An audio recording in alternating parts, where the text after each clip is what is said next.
आज हम पढ़ेंगे फैक्टोरियल।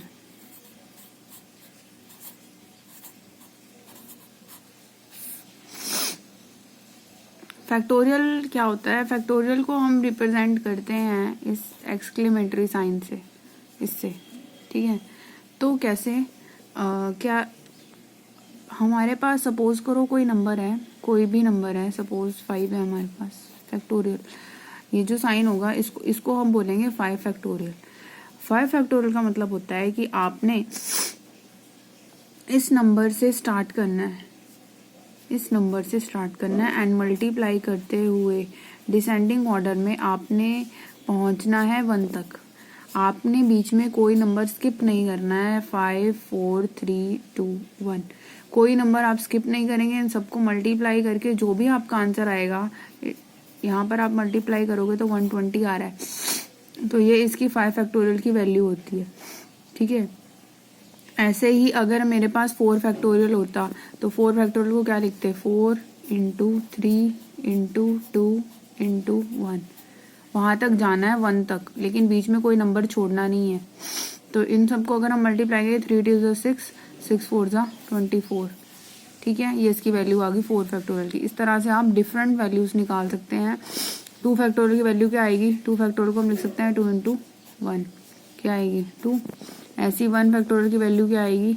1, क्योंकि इससे नीचे तो हम जाएंगे नहीं। ठीक है, और एक चीज आप याद रखेंगे कि जो 0 फैक्टोरियल होता है इसकी वैल्यू भी 1 होती है। इसके पीछे बड़ा कंसेप्ट है, लेकिन यहाँ पर जहाँ भी आपका 0 फैक्टोरियल यूज हो रहा है आपने उसको 1 लिखना है। 1 फैक्टोरियल भी 1 होता है। ठीक है, चलो एक बार से दोबारा समझते हैं, थोड़ा सा एडवांस लेके। एडवांस क्या मतलब? जैसे कि सपोज करो आपके पास 7 फैक्टोरियल है, 7 फैक्टोरियल है। अब 7 फैक्टोरियल को हम कैसे लिख सकते हैं? हम ऐसे लिखेंगे 7 into 6 into 5 into 4 into 3 into 2 into 1। यही होगा। इन सब को हमें मल्टीप्लाई करना है। अब इन सब को मल्टीप्लाई करके जो भी आपका आएगा वो आएगा 7 फैक्टोरियल। ठीक है, अब एक बात ध्यान से समझो कि अगर इस क्वेश्चन में मैं यहाँ से यहाँ तक ध्यान से देखूं तो ये क्या है? ये 5 फैक्टोरियल नहीं है, 5 फैक्टोरियल है ये तो, क्योंकि 5 फैक्टोरियल में क्या था? 5 इंटू 4 इंटू 3 इंटू 2 इंटू 1। और यहाँ पर भी क्या है? 5 इंटू 4 इंटू 3 इंटू 2 इंटू 1। तो हम इसको ऐसे नहीं लिख सकते क्या? हम इसको ऐसे लिख सकते हैं 7 इंटू 6 इंटू 5 फैक्टोरियल। इतना बड़ा नहीं लिखना पड़ेगा हमें। समझ आ रही है बात? ठीक है, लिख सकते हैं हम ऐसे।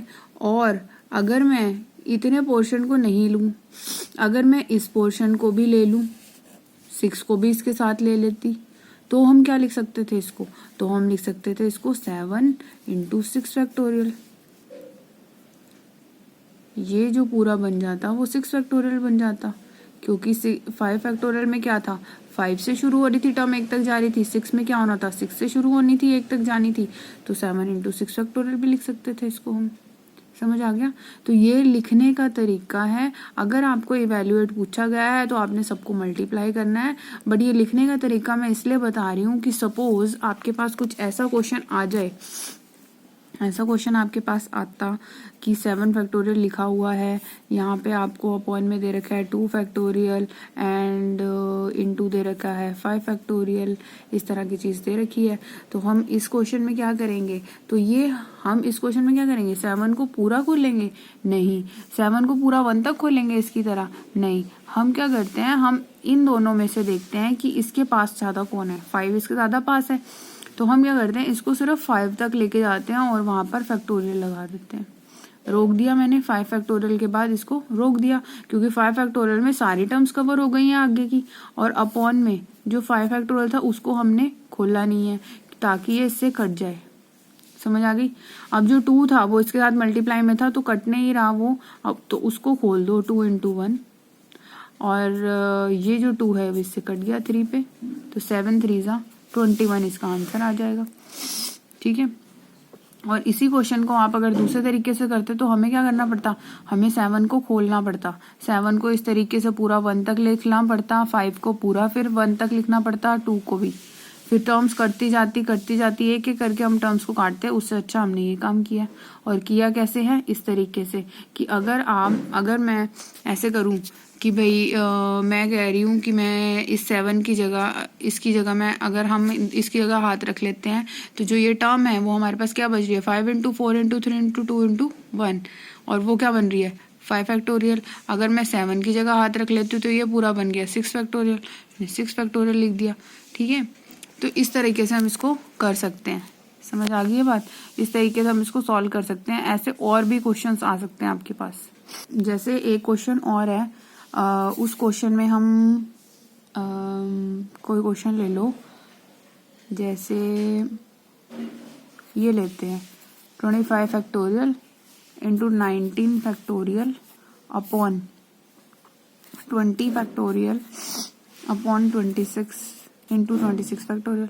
ये चीज़ें हैं। अब क्या करें, अब क्या करते हैं, अब हमने देखना है कि 25 के पास वाली टर्म इनमें से कौन सी है, 26 है। ठीक है, और 19 के पास वाली कौन सी है, 20 है। ठीक है, तो क्या करेंगे हम 25 फैक्टोरियल को मैंने ऐसे ही रखा क्योंकि मुझे इससे बड़ी टर्म मिली हुई है। जो आपको बड़ी टर्म मिलेगी आपने उसको ब्रेक करना है। अब 20 मिली हुई है तो मैं 20 को ऐसे लिख सकती हूँ 20 इंटू 19 फैक्टोरियल। क्यों लिख सकते हैं, जैसे मैंने 7 को लिखा था, 7 फैक्टोरियल को क्या लिखा था 7 इंटू 6 फैक्टोरियल। ऐसे ही हम 20 को क्या लिख सकते हैं 20 इंटू 19 फैक्टोरियल। ऐसे ही मेरे पास साथ में क्या था 26 था, 26 को मैं लिख सकती हूँ 26 इंटू 25 फैक्टोरियल। इस 26 को मैंने लिख दिया 26 इंटू 25 फैक्टोरियल। अब क्या हुआ, ये इससे कट गया, ये इससे कट गया। अब हमारे पास क्या रह गया 1/20 इंटू 26। ठीक है, तो ये हमारे पास आ गया 1/0। ये आ गया हमारे पास 1/520। ठीक है, इस तरह से हम इसको सॉल्व कर सकते हैं। एक दो क्वेश्चंस और देख लेते हैं। जैसे कि अगर आपके पास आ जाए, मान लो हमारे पास कोई इसका क्वेश्चन है 10 factorial minus 9 factorial upon 8 factorial. इसको कैसे करेंगे, इसको हम ऐसे कर सकते हैं कि हम 10 फैक्टोरियल में से को लिख सकते हैं 10 इंटू 9 फैक्टोरियल, और 9 फैक्टोरियल तो 9 फैक्टोरियल था ही। अब इन दोनों में से क्या करेंगे 9 फैक्टोरियल कॉमन ले लेंगे और यहाँ क्या रह गया 10 माइनस 1 अपॉन में 8 फैक्टोरियल। तो अब हमारे पास क्या है 9 फैक्टोरियल, तो 9 फैक्टोरियल ही है, अंदर माइनस करके क्या बन गया 9 और अपॉन में है 8 फैक्टोरियल। अब ध्यान से देखो, ये 9 है, ये 9 फैक्टोरियल है, फर्क है दोनों में। 9 का मतलब सिर्फ 9 है, लेकिन 9 फैक्टोरियल का मतलब है 9 इंटू 8 इंटू ऐसे करते करते 1 तक। तो इस 9 को हम इस तरीके से लिख सकते हैं 9 इंटू 8 फैक्टोरियल, और इंटू में जो 9 है उसको ऐसे ही रखा, अपॉन वाले 8 को ऐसे ही रखा, इसको कट कर दिया, 9 9 जा 81। ये हमारा इसका आंसर आ गया। इस क्वेश्चन का आंसर हमारे पास ये आ गया। समझ आ गई है बात। इस तरीके से हम इन क्वेश्चंस को कर सकते हैं।